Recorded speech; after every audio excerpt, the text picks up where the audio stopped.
The situation in Russia can only be described as tragic. Russia traditionally has been socially conservative on LGBT rights, with annual polls indicating a large majority of Russians oppose legal recognition of same-sex marriage and support for laws restricting the distribution of propaganda that promotes non-traditional sexual relationships. According to a 2019 poll carried out by the Russian Public Opinion Foundation, only 7% of Russians agreed that same-sex marriages should be allowed in Russia, while 87% opposed the idea. In Russia, since 2013, the federal law on propaganda of non-traditional relationships to minors has been in force, under which it is illegal to provide minors with information, neutral or positive, about sexual orientation and gender identity, with the exception of several categories on specialists who can provide minors with information on this topic in neutral form only. If this law is violated, there is a risk that the organization will be persecuted.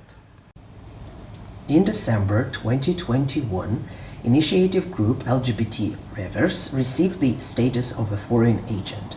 This status is assigned to organizations that receive any funding from abroad and means that the organization acts in the interests of another state and therefore works against Russia.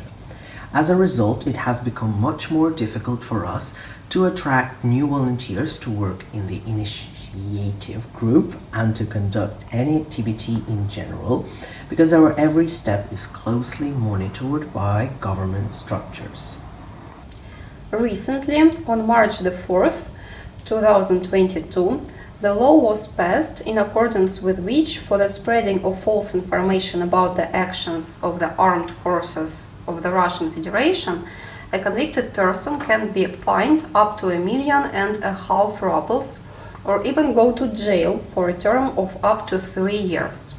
False information refers to any information that does not match what is being given by the state media. This situation can lead to harsher repressions and silencing of those who oppose the existing regime. Current Russian foreign policy puts all kinds of human rights advocating organizations at risk of closing due to sanctions against the country, which restrict our opportunities to participate in different international programs to get the funding we need. It is a big problem since the government doesn't provide us with any financial assistance.